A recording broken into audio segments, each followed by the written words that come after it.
함께 말씀 보겠습니다. 이 시간 하나님 우리에게 주시는 말씀은 창세기 13장 8절로 11절까지의 말씀입니다. 아브라함이 롯에게 이르되 우리는 한 친족이라 나나 너나 내 목자나 내 목자나 서로 다투게 하지 말자. 내가 괴로운 땅에 있지 아니하냐. 나를 떠나가라. 내가 주장하면 나는 구하고 내가 구하면 나는 주장하라. 이에 롯이 눈을 들어 요단 지역을 바라본즉 수알까지 온 땅에 물이 넉넉하니 여호와께서 소돔과 고모라를 멸하시기 전이었으므로 여호와의 동산 같고 애굽 땅과 같았더라. 그러므로 롯이 요단 온 지역을 택하고 동으로 옮기니 그들이 서로 떠나는지라. 아멘. 믿는 사람 되신 우리 하나님의 말씀입니다. 이 시간 좋아 보이는 것을 따라가는 롯이라는 제목으로 함께 말씀 나누겠습니다. 누구나 좋아 보이는 거에 끌리죠. 왜 그것이 좋아 보이는지는 굳이 설명하지는 않습니다. 설명하기 어렵더라도 그냥 모두가 그렇구나 할 수 있는 좋아 보이는 것들이 있어요. 광고가 노출이 많이 돼서 좋은 제품일 수도 있고, 주변 사람들이 많이 써서 좋은 제품인 것처럼 좋아 보일 수도 있고, 색감이 인상적이라 기억이 남기도 하고, 뭔가 조화롭고 다른 것과는 차별된 좋아 보이는 뭔가가 있을 수도 있고, 질이 좋거나 유행이라서 그럴 수도 있습니다. 좋아 보이는 것들의 비밀이라는 책이 있어요. 판매하려는 물건이 왜 좋게 보이는지, 그리고 이 판매하는 이 진열과 조명과 위치에 따라서 어떤 효과가 있고 어떤 효과를 사람들이 모르지만 그것에 대한 그 비밀을 지금 경험하고 있는지를 잘 소개한 책인데, 거기에 보는 것만으로도 감정이 생긴다라는 제목의 챕터가 있습니다. 마트 입구에 가면은, 큰 마트 입구에 가면은 그 입구 쪽에는 전부 다 과일이 있다라는 거예요. 과일 매대가 있는 이유를 설명해 줍니다. 입구에는 밝은 색을 활용하는 게 좋고 다채로운 색깔을 활용하면 사람들이 조금 더 사지는 않더라도 많이 찾아오게 된다라는 거예요. 알록달록한 과일을 입구에 배치하면 계절의 변화가 어떻게 되는지를 알 수 있고, 또 한 번 보러 사람들이 들어오게 되는 그 입구 쪽, 입구에 들어와야 그 안도 둘러보고 나가는 통로가 있지 않습니까? 그렇게 계절에 따라서 새로 준비해야 되는 것들도 있고, 그런 자극, 변화가 있으니까 우리에게도, 우리 가정에도, 나에게도 변화를 줘야 되겠다 해서 보는 것에 영향을 받는다라는 거죠. 음식이나 어떤 물건을 접할 때 사람은 시각으로 먼저 존재를 지각합니다. 그러니까 경험을 해서 우리가 맛있다, 아니면 경험을 해서 이것은 좋은 거다 라고 하기 전에 먼저 보는 것에서 감정이 생긴다라고 해요. 사람은 시각 정보와 청각 정보가 동시에 들어오게 되면은 혼란이 생기기도 하는데, 어쨌든 가장 큰 영향은 시각의 영향을 받는다고 합니다. 그러니까 들리는 소리와 입모양으로 말하는 소리가 다를 때에는 사람은 들리는 소리보다 눈에 보이는 입모양을 먼저 따라서 혼란을 주게 되는데, 시각 정보를 먼저 받아들이게 되는 것을 심리학에서 맥거크 효과라고 해요. 그래서 오감이 다양하게 상호작용을 하지만 눈에 보이는 것, 그리고 눈에 좋아 보이는 게 우리들의 감정을 이끌어낸다는 겁니다. 우리도 또 같은 값이면 다홍치마라고 하잖아요. 좋은 집, 높은 연봉, 더 나은 환경, 또 더 좋은 조건, 어쨌든 우리는 더 좋아 보일 수 있는 것들, 실제로 좋아 보이는 것에 더 많은 관심을 갖습니다. 근데 그런 선택이 좋아 보이는 것이 당연히 우리에게도 좋겠지라고 생각을 했는데, 좋아 보이는 것을 계속해서 선택할 때 하나님과는 다른, 하나님과 멀어지게 되는 선택을 하게 될 때도 있다는 거예요. 오늘 본문의 롯이 딱 그랬습니다. 롯은 아브라함의 조카입니다. 롯의 이름의 뜻은 뭐냐면 덮다, 숨기다 라는 뜻이에요. 덮다, 숨기다. 근데 하나님께서 아브라함에게 본토를 떠나라, 내가 약속한 땅으로 가라라고 했을 때 롯도 함께 갔어요.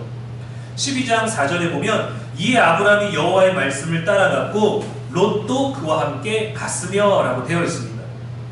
하나님께서 그들에게 많은 재산을 주시고 가축을 허락해 주셔서 이제 함께 머물기에는 땅이 부족하게 됐어요. 얼마나 많았던 걸까요? 그래서 아브라함이 롯에게 먼저 선택권을 줍니다. 네가 좌해라, 난 우하겠다. 네가 우하면 난 좌하겠다. 네가 원하는 땅을 먼저 골라라. 우리가 함께 있기에는 땅이 부족하다.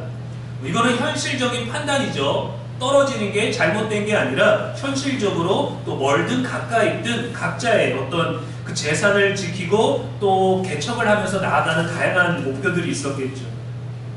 롯이 먼저 땅을 봅니다. 삼촌이 배려를 해줘서 요단 지역에 비옥한 땅을 보고 그곳을 선택했어요. 좋은 땅을. 왜 그랬을까요? 단순합니다. 그 땅이 좋아 보였기 때문입니다.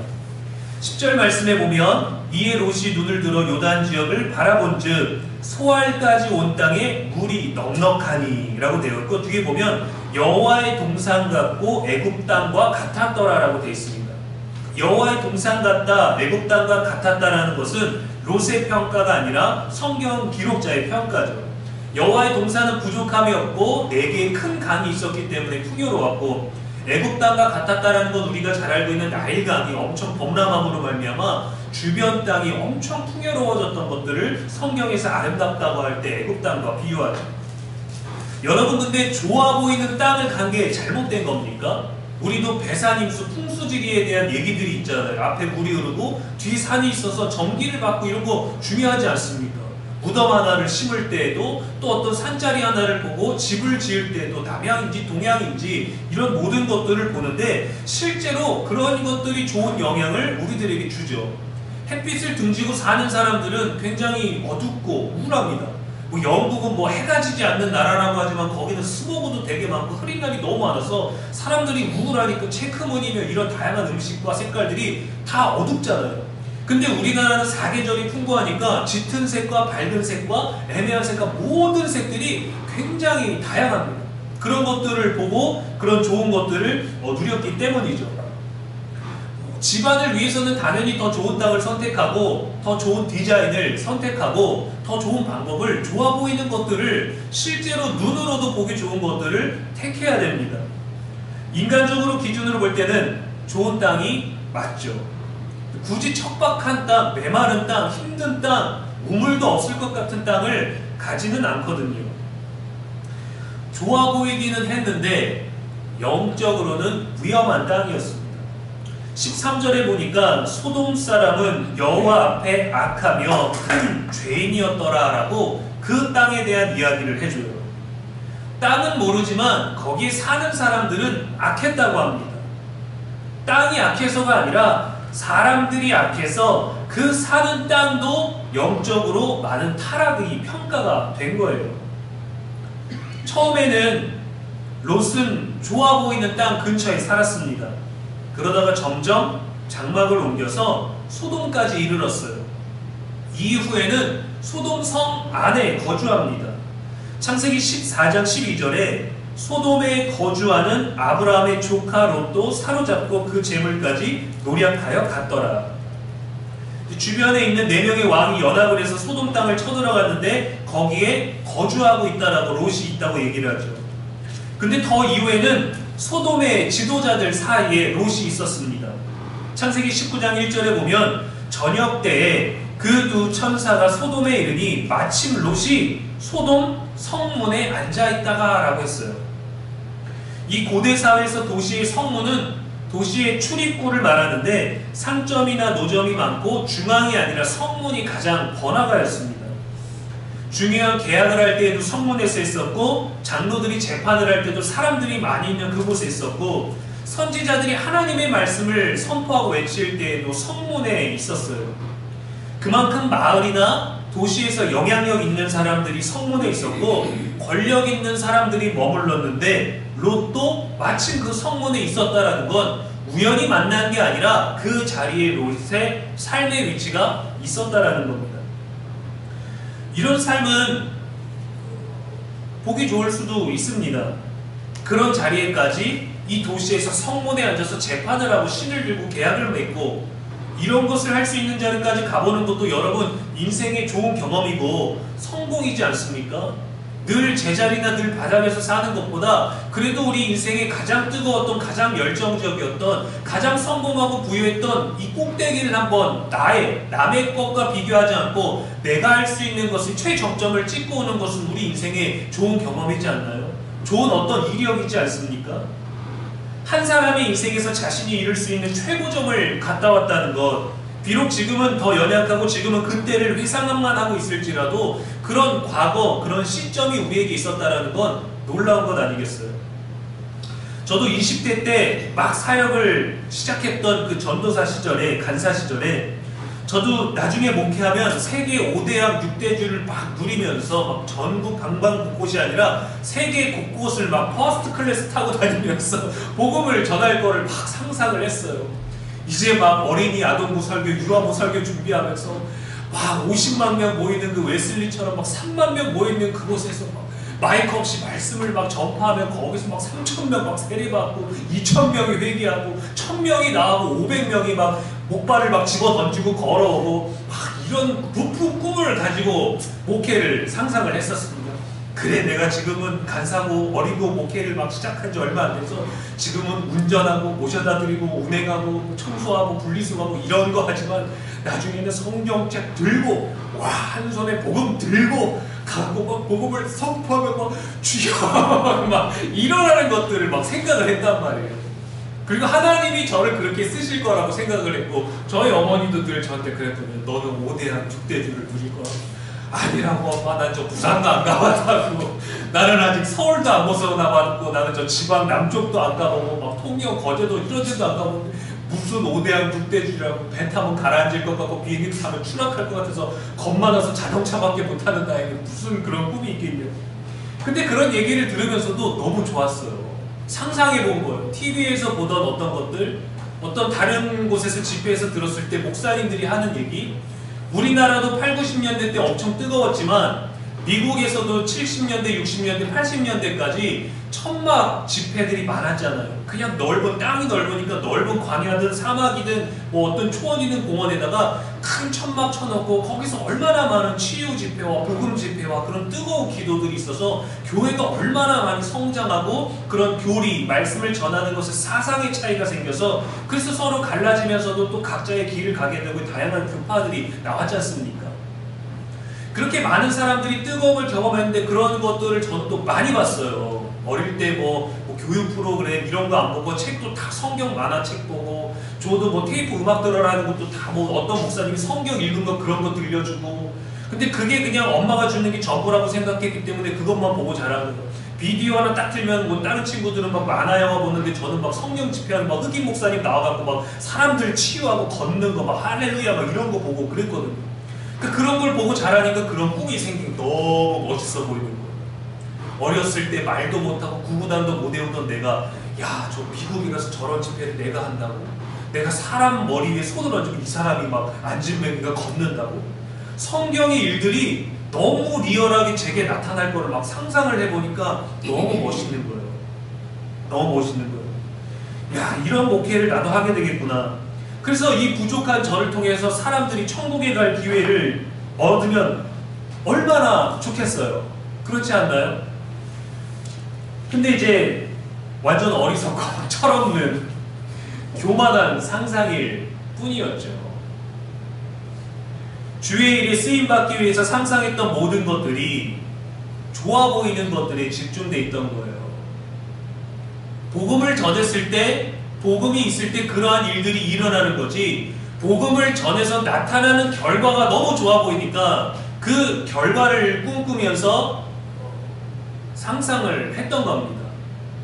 복음이 뭔지도 몰랐고, 정말 저 사람들이 정말 하나님을 믿는 그 뜨거운 감동, 가난한 자를 돌봐주고 억눌린 자를 자유케 하는 그 현장에서 본인들의 고백으로 본인이 구원을 받았던 그 순간에 대한 체험 경험, 아무것도 모른 채로 보이는 것만 상상했던 거죠.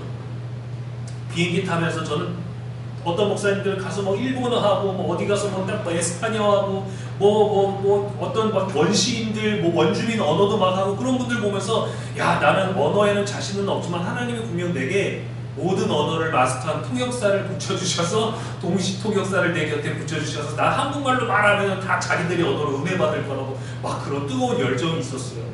그런 시간에 공부를 했어야 됐는데, 사람들이 보기에 제가 상상하는 그 목회가 좋아 보이는 세상적이고 직업적인 성공을 꿈꿨던 거죠.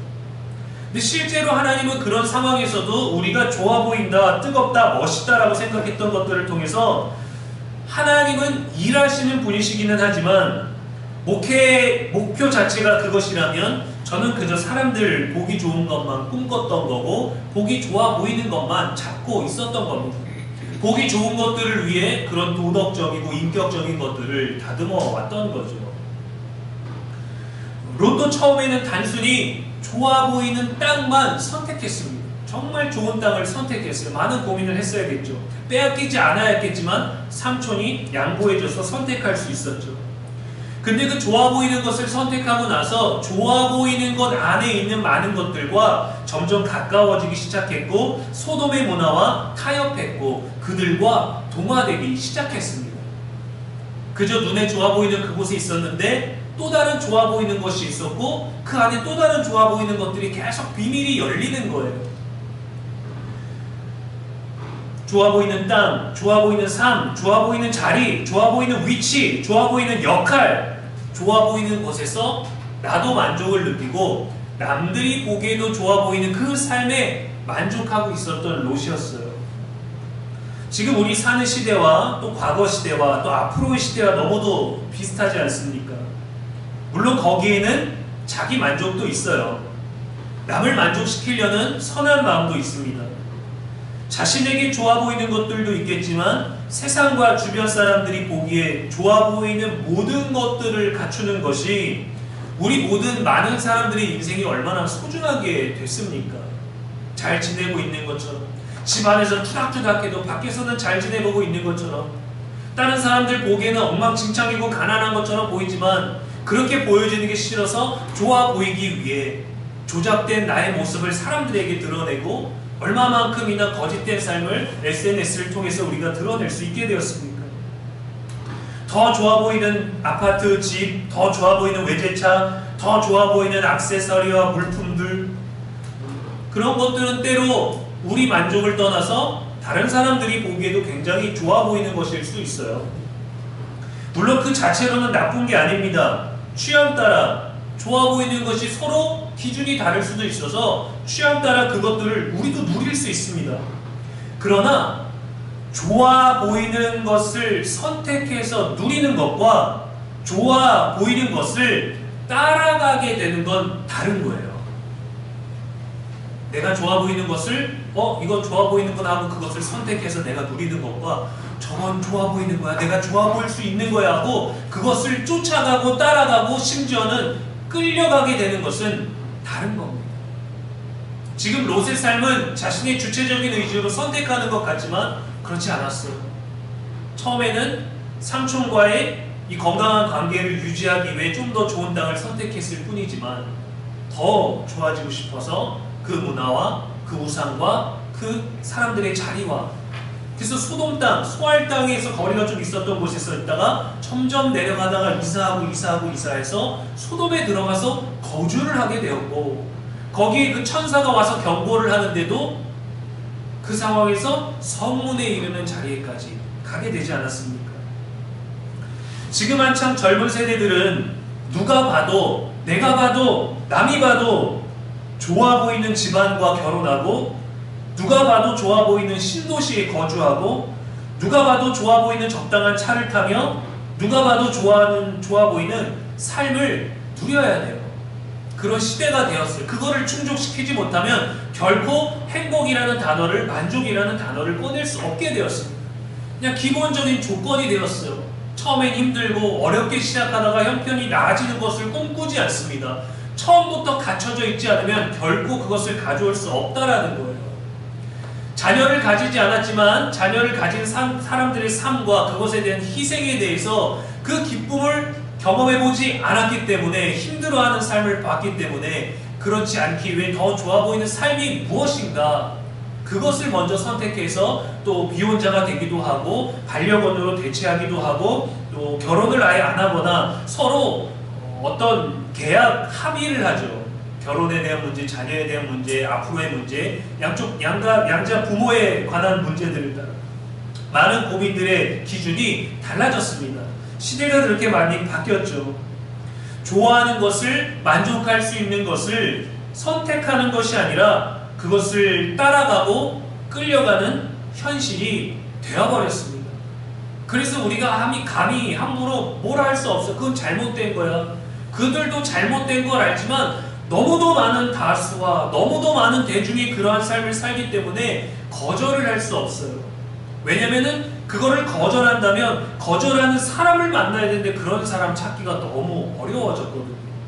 그리고 그런 사람들은 희한하게 미리 다 만났어요. 창세기 19장에서는 소돔의 죄악이 너무 무거워서 하나님이 유황과 불을 하늘에서 비같이 내리셔서 그 땅을 엎으셨습니다. 물론 롯의 잘못은 아니에요. 좋은 땅을 선택하고 좋은 자리까지 올라가려고 했던 롯의 잘못은 아닙니다. 감사하게도 아브라함의 중보기도로 인해서 그는 엎으시는 중에 보호하심을 입었어요.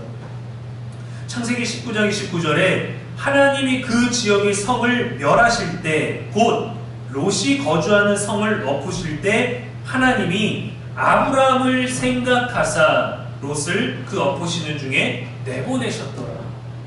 롯의 잘못도 아니었고 롯의 믿음으로 구원받은 것도 아니었습니다.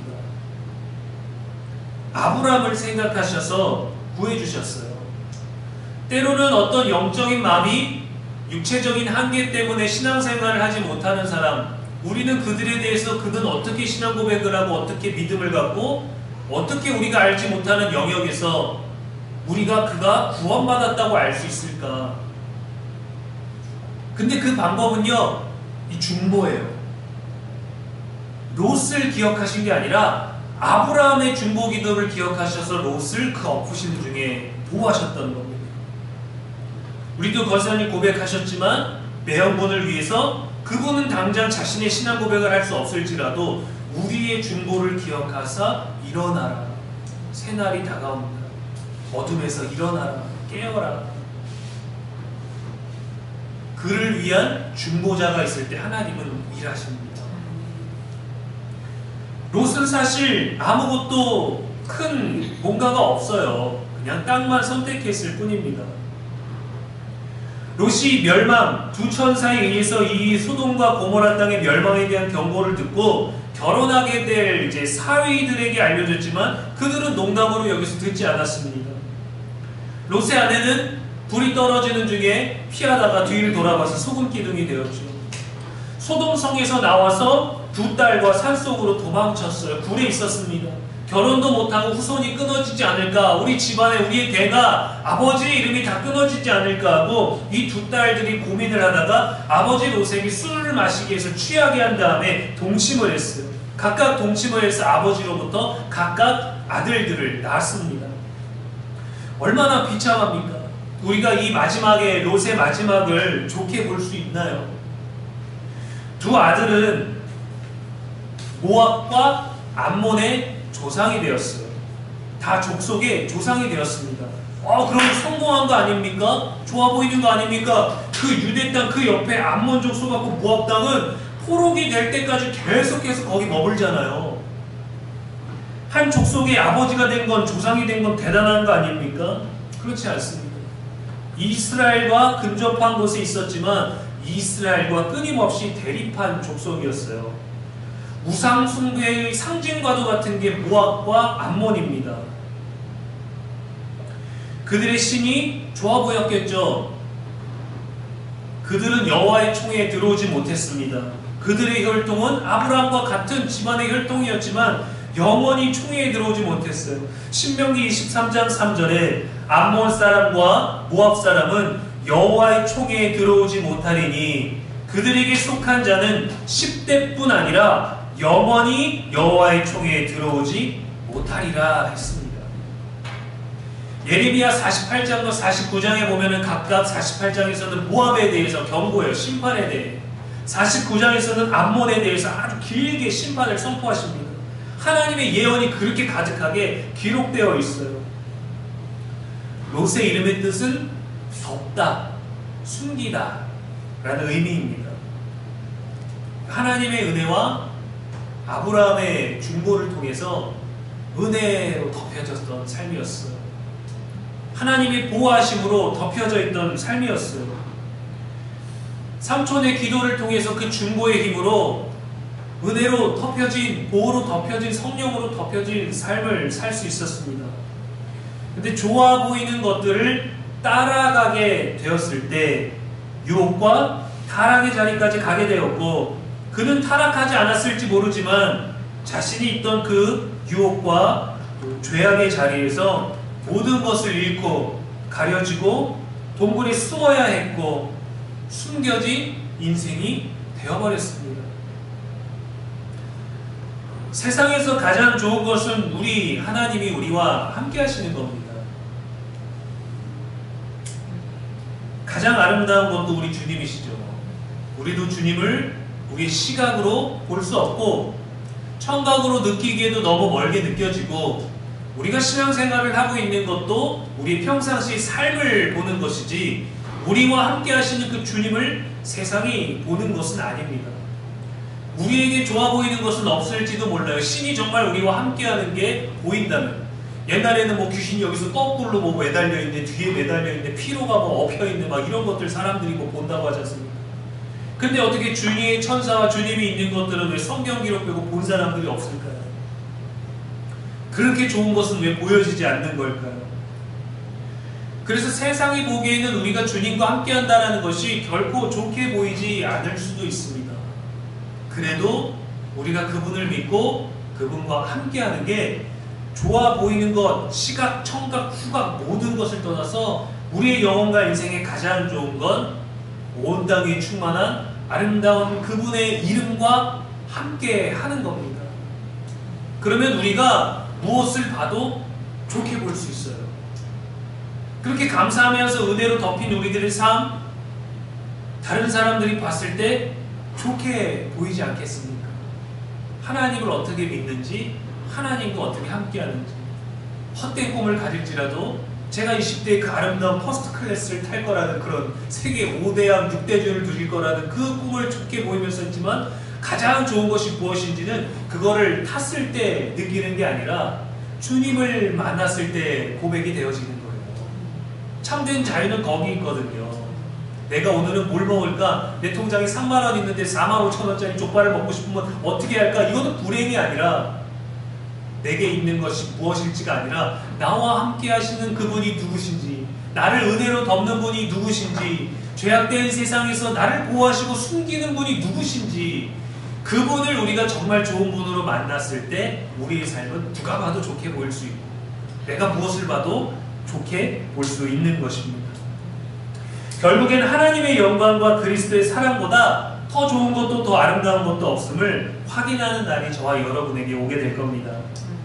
보이는 것이 전부가 아닙니다. 십자가의 길은 힘들고 어렵지만 좋아 보이는 것보다 더 귀하고 선하고 영원한 길입니다.